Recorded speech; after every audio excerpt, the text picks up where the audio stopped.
Sebuah video perkelahian dua pelajar laki-laki salah satu SMK di Bangli beredar di media sosial.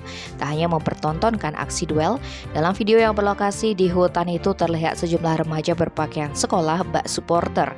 Polsek Kintamani pun bergerak cepat mendatangi sekolah asal pelaku perkelahian.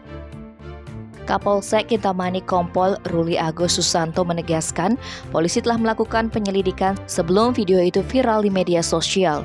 Menurut Luri, baku hantam terjadi di hutan Alas Arum kawasan Desa Sukowane, Kecamatan Kintamani, Selasa 20 September.